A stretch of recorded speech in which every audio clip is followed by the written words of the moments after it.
اعوذ باللہ من الشیطان الرجیم بسم اللہ الرحمن الرحیم نحمده ونصلی علی رسولہ الکریم والحمد للہ رب العالمین اما بعد فاعوذ باللہ من الشیطان الرجیم بسم اللہ الرحمن الرحیم۔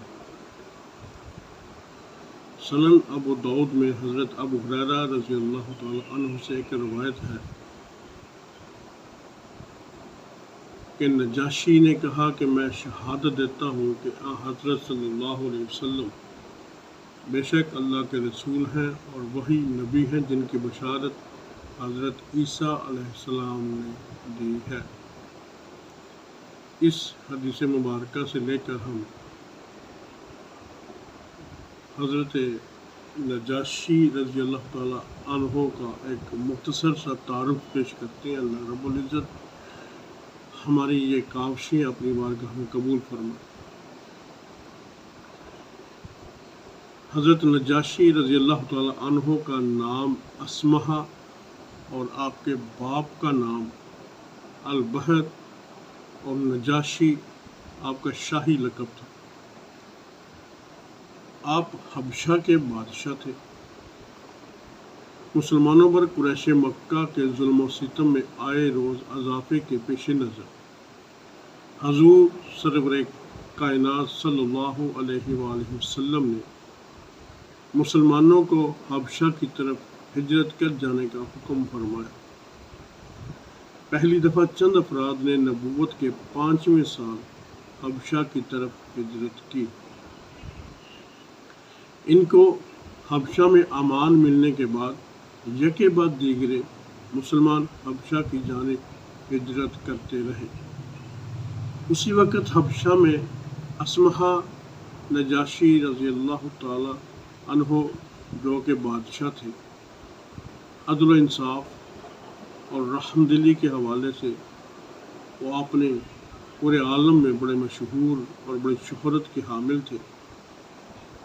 اور یہی وجہ تھی کہ جب نجاشی رضی اللہ تعالیٰ عنہ نے مسلمانوں کا خندہ پیشانی سے استقبال کیا تو انہیں اپنے ملک میں رہنے کی جب اجازت بھی دے دی اور ان کے تحفظ کی ضمانت بھی دے دی اور کفار مکہ کو اس کی بڑی تکلیف ہوئی۔ کفار مکہ کو نجاشی کی اس بات کی بہت تکلیف ہوئی۔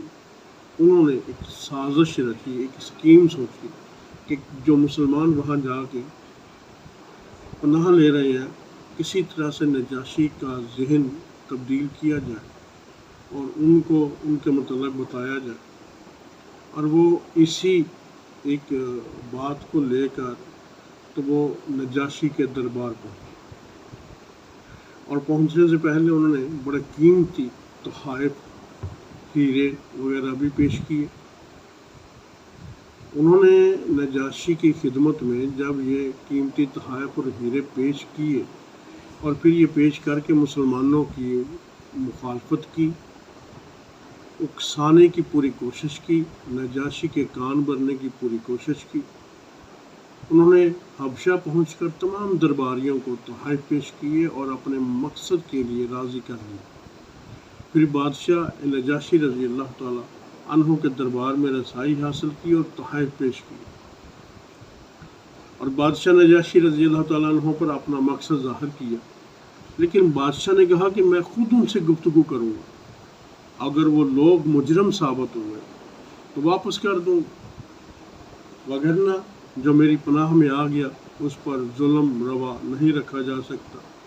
مسلمان دربار میں بلوائے گئے تو مسلمانوں کی طرف سے اب مسلمانوں میں بھی تھوڑی سی ایک ہلچل سی مچی جو گئے ہوئے تھے کہ اب پتہ نہیں کیا معاملہ پیش آئے گا، تو آپس میں فیصلہ کرنے لگے کہ کون اس سے بات کرے گا۔ تو سب کا متفقہ فیصلہ یہ ہوا کہ حضرت جعفر رضی اللہ تعالی عنہ کو بھیجتے ہیں۔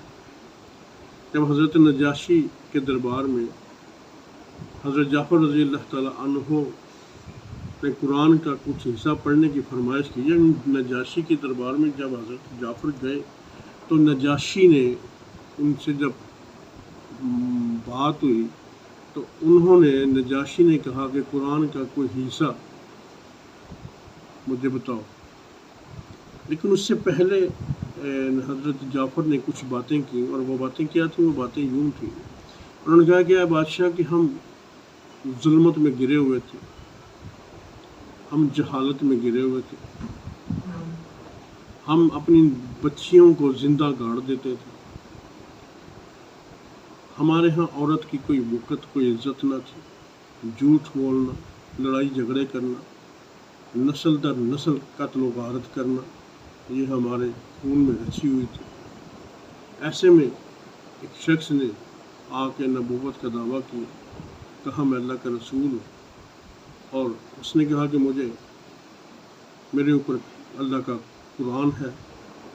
اس نے پھر ہمیں جھوٹ سے منع کیا، بیٹیوں کو دفنانے سے منع کیا، ایک دوسرے پر ظلم کرنے سے منع کیا، حق بات کہنے کی تلقین کی، سچائی پر چلنے والا راستہ دکھایا، عورت کو عزت دی۔ تو جب یہ باتیں انہوں نے حضرت نجاشی کی خدمت میں پیش کی تو نجاشی نے کہا کہ تم پر جو قرآن نازل ہوا ہے اس کی چند آیتیں تو مجھے سناؤ۔ تو حضرت جعفر بن طیار رضی اللہ تعالیٰ عنہ نے سورہ مریم کی تلاوت کی کچھ آیتیں پڑھی۔ یہ سننے کے بعد نجاشی پر ایک رکت طاری ہوئی اور آنکھوں سے آنسو جاری ہو گئے۔ نجاشی کی آنکھوں میں آنسو جاری ہو گئے۔ جس کے اندر نور ہدایت ہوتا ہے نا، اس پہ قرآن اثر کرتا ہے۔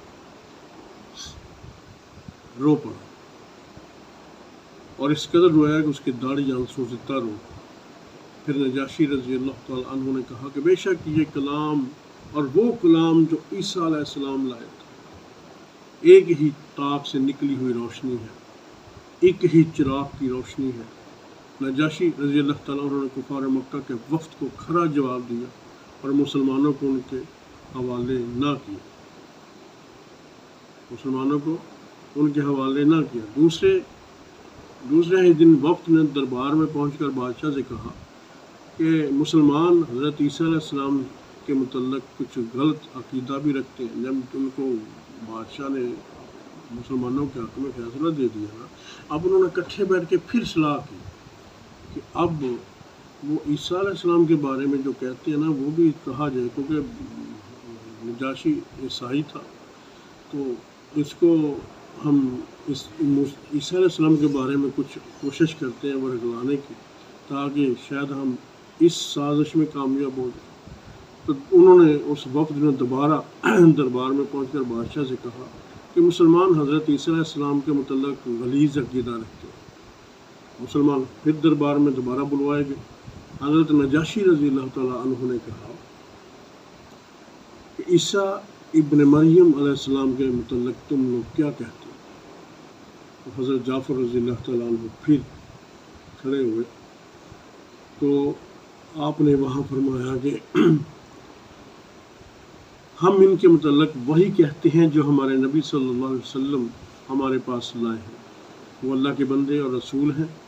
حضرت نجاشی رضی اللہ تعالیٰ عنہ نے اپنے درباری علماء اور عوام کی پرواہ کیے بغیر کلمہ حق کہا اور زمین سے تنکا اٹھا کر کہا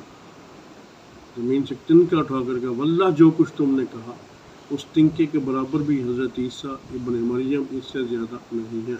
یعنی کیا کہا حضرت جعفر نے حضرت عیسیٰ علیہ السلام کے بارے میں کہا کہ حضرت عیسیٰ علیہ السلام اللہ کے بیٹے نہیں ہیں، ہم یہی سمجھتے تھے، اللہ کے رسول نے منع فرمایا کہ اللہ کے بیٹے نہیں ہیں، وہ اللہ کے رسول ہیں، اللہ کے بندے ہیں، اللہ کی ہدایت لے کر نازل ہوئے ہیں اور اللہ کی اولاد نہیں۔ قل هو اللہ احد اللہ الصمد، وہ بالکل بے پرواہ ہے، اس کی کوئی اولاد نہیں ہے، لم یلد ولم یولد، وہ بالکل اکیلا ہے، اور عیسیٰ اس کے رسول ہیں، عیسیٰ اس کے بندے ہیں علیہ السلام۔ تو پھر حضرت یہ سننے کے بعد پھر حضرت مریم علیہ السلام کی پھر کچھ چند آیات بھی پڑھی آپ نے۔ تو یہ سننے کے بعد پھر حضرت نجاشی رضی اللہ تعالیٰ عنہ نے کہا جو کچھ تم نے کہا ہے حرف بے حرف سچ کہا ہے۔ ٹھیک ہے، تم میری زمین پر امن پانے والے ہو، تم رہو۔ قریش نے جو تحفے تحائف نجاشی کے حضور پیش کیے تھے، نجاشی نے سب واپس کر دیے اور وقت وہاں سے نامراد مکہ واپس پہنچ گئے۔ سنن ابو داؤد میں حضرت ابو ہریرہ رضی اللہ تعالیٰ عنہ سے ایک روایت ہے کہ نجاشی نے کہا، میں شہادت دیتا ہوں حضرت صلی اللہ علیہ وسلم بے شک اللہ کے رسول ہیں اور وہی نبی ہیں جن کی بشارت حضرت عیسیٰ علیہ السلام نے دی تھی۔ بعض روایتوں میں ہے کہ انہوں نے حضرت جعفر رضی اللہ تعالیٰ عنہ کے ہاتھ پر بیعت اسلام بھی کی تھی۔ مسلمانوں کے اس غمخوار اور محسن نے 9 ہجری میں وفات پائی۔ حضرت صلی اللہ علیہ وسلم کو وحی کے ذریعے اسی روز ان کی موت کی اطلاع مل گئی۔ فرمایا، مسلمانوں، آقا علیہ السلام صلی اللہ علیہ وسلم نے ارشاد فرمایا کہ مسلمانوں، تمہارے برادر صالح السمحہ نے انتقال فرما لیا ہے، ان کا انتقال ہو گیا ہے، ان کے لیے دعائے استغفار کرو۔ پھر صحابہ کے ساتھ ان کی غائبانہ نماز جنازہ پڑھی گئی۔ روایتوں میں ہے کہ قرآن کی ان آیات میں دوسرے اہل کتاب کے ساتھ شاہ نجاشی بھی مراد لیے گئے ہیں۔ یہ تھا مختصر سا ایک واقعہ۔ میں چاہ رہا تھا کہ آپ کو نجاشی کی تھوڑی سی ہسٹری بھی بتا دیتا، لیکن میں زیادہ وقت نہیں لینا چاہوں گا۔ میں اپنی انہی بات پر اپنی بات کو ختم کرتا ہوں۔ یہ اس چینل میں میرا مقصد ہے کہ آپ تک ہر قسم کی روحانی اور شرعی لحاظ سے علوم اور مسائل بیان کروں۔ اسی لیے میرے ان کلپس کے اندر کبھی آپ کو کسی عمل کے بارے میں کوئی انفارمیشن مل جاتی ہے، کبھی عمل میں کسی مسئلے کا حل کے لیے مل جاتا ہے، کبھی کسی کی بندش توڑنے کا مل جاتا ہے، کبھی جادو توڑنے کا مل جاتا ہے۔ یہ تقریباً عدل بدل کر کے آگے پیچھے کر کے آپ کو یہ کلپس بنا کے آپ تک پیش کیے جا رہے ہیں۔ میں یہ تینوں علوم آپ تک پہنچانا چاہتا ہوں۔ اللہ رب العزت عمل کی توفیق عطا فرمائے۔ آئندہ کوشش کیا کروں گا کہ کبھی آپ کو کسی مسئلے پر، کبھی آپ کو کسی عمل کے حساب سے، آپ کو کسی عمل پر، آپ کو کبھی اسی طرح کسی اسلامی انفارمیشن کے حوالے سے کسی اللہ کے ولی کی کوئی بات، کبھی کسی صحابی کی بات، کبھی اسی طرح سے مسائل آپ تک پہنچاتا رہوں۔ یہ نجاشی کی بات سامنے آئی تھی، بلکہ کسی نے پوچھا بھی تھا، تو آج اس کا بھی ایک چھوٹا سا تعارف آپ کے سامنے پیش کر دیا تاکہ نئی نسل کو بھی خبر ہوتی رہے۔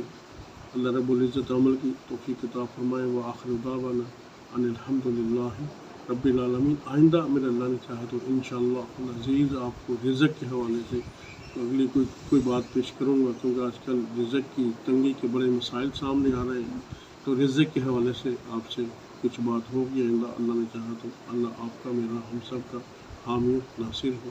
السلام علیکم ورحمۃ اللہ وبرکاتہ۔